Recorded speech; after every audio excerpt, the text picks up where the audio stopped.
कितने लोग हैं जो पूर्णिमा का व्रत करते हैं? जो माताएं करती हो जरा हाथ उठाइए। पूर्णिमा का व्रत जो करते हो ना आप लोग, रखिए हाथ। अब पूर्णिमा के व्रत में आपने कई बार किताब पढ़ी होगी पूर्णिमा की, या आपने व्रत किया होगा, या पूर्णिमा का व्रत आप धारण करे होगे, तो उसमें पूजन कौन से भगवान की होती है?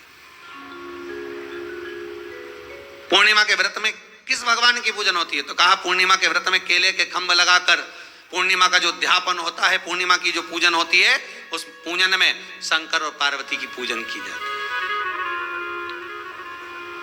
शिव और नारायण की पूजन करी जाती है, शंकर और पार्वती का स्मरण किया जाता है। किसकी पूजन होती है? शिव पार्वती।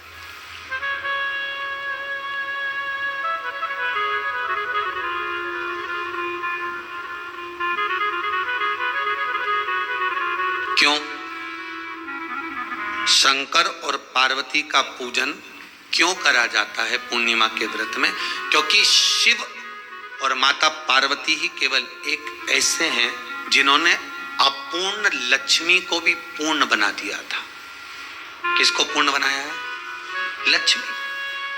शरद पूर्णिमा के दिन अगर आप शंकर भगवान को एक लोटा पानी अगर शिव को समर्पित कर रहे हो, श्वेत पुष्प को रखकर शंकर जी के ऊपर सफेद फूल को चढ़ाकर अगर एक लोटा जल भी, एक पात्र जल भी शंकर को समर्पित कर रहे हो, तो ये लक्ष्मी के लिए ही तो कर रहे हो।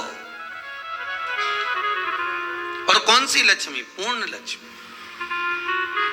पूर्ण लक्ष्मी। आपको पहले भी कथा में कहा, एक बार भगवान विष्णु के सामने लक्ष्मी मैया ने बहुत तेज तेज स्वर में कह दिया था, नारायण, दुनिया के लोग आपका नाम जपते हैं, दुनिया के लोग नारायण नारायण कहते हैं, दुनिया के लोग आपका भजन करते हैं, पर सत्य मायने में कहूं ना तो मेरे बिना दुनिया के लोगों की नहीं चल सकती।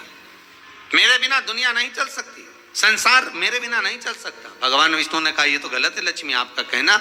एक दिन लक्ष्मी को अहंकार आ गया। अहंकार के संबोधन जब माता लक्ष्मी करने लगी तो भगवान उसी समय पर भगवान विष्णु को क्रोध आ गया और भगवान विष्णु ने कह दिया, लक्ष्मी तू इतनी बड़ी बड़ी बात कहती है कि तेरे बिना नहीं रह सकती संसार। मैं तुझे कहता हूं लक्ष्मी, तू अपूर्ण है।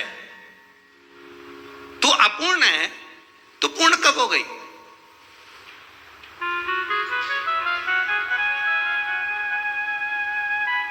तेरी पूर्णता कहां हो गई?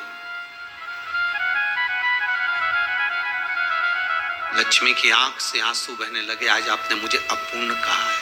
आपको मालूम है आप मुझे अपूर्ण कह रहे हो? आपको ये ज्ञात हो रहा है आप मुझे अपूर्ण कर रहे हो? भगवान कहते हैं, हाँ लक्ष्मी, मैंने तुझे अपूर्ण कहा है। अपूर्णता का मतलब आप जानते हो ना?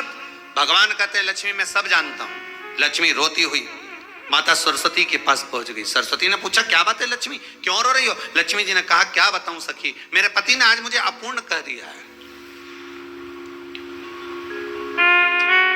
तो क्यों रो रही है तू? अपूर्ण अगर कह दिया, पति ने ही तो कहा है ना, तो क्यों रोना? चल मेरे साथ।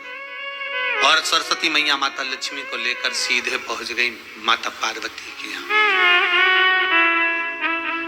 माता पार्वती के यहाँ जब पहुंची, माता पार्वती ने लक्ष्मी जी को देखा और सरस्वती को देखा तो पूछा कि बात क्या है, क्या हो गया ऐसा, क्या हुआ, क्या है ऐसा जो तुम? क्या बताऊं सखी, मेरे पति ने आज मुझे अपूर्ण कह दिया है। क्यों रो रही है तू? अपूर्ण अगर कह दिया, पति ने ही तो कहा है ना, तो क्यों रोना? चल मेरे साथ। और सरस्वती मैया माता लक्ष्मी को लेकर सीधे पहुंच गई माता पार्वती के यहाँ। माता पार्वती के यहाँ जब पहुंची, माता पार्वती ने लक्ष्मी जी को देखा और सरस्वती को देखा तो पूछा कि बात क्या है, क्या हो गया ऐसा, क्या हुआ, क्या है ऐसा जो तुम दोनों आज मेरे पास में आई? क्या हुआ? पार्वती जी कुछ बोलती, शिव जी का ध्यान माता सरस्वती की ओर और लक्ष्मी की ओर गया और भगवान शंकर जान गए कि आज भगवान नारायण ने लक्ष्मी जी को अपूर्ण कहा है। अब देखें माता पार्वती क्या कर सकती है, इसको पूर्ण बनाने के लिए करेगी क्या? क्या हुआ? माता सरस्वती जी बोली लक्ष्मी को अपूर्ण कर दिया। अपूर्ण कर दिया? हाँ, तो क्या सोचना उसके लिए, इसको मैं अभी पूर्ण बना देती हूँ। माता जगत जननी पार्वती ने गोदी में विराजमान गणेश जी को उठाया और उठाकर लक्ष्मी जी की गोद में दे दिया। ले लक्ष्मी, आज से तू पूर्ण हो गई। संतान नहीं है तो नारी को लोग अपूर्ण समझते हैं, पर माता पार्वती जी ने संपूर्ण ब्रह्मांड में एक सिद्धता प्रदान कर दी कि अपने गोदी के लाल को, अपने गोदी के पुत्र को माता ने लक्ष्मी की गोद में देकर लक्ष्मी को पूर्ण बना दिया। पूर्णिमा का दिन लक्ष्मी को पूर्ण करने का दिन, पूर्ण करने का। केवल अमृत ही नहीं बरसता, पूर्णिमा के दिन लक्ष्मी भी बरसती है।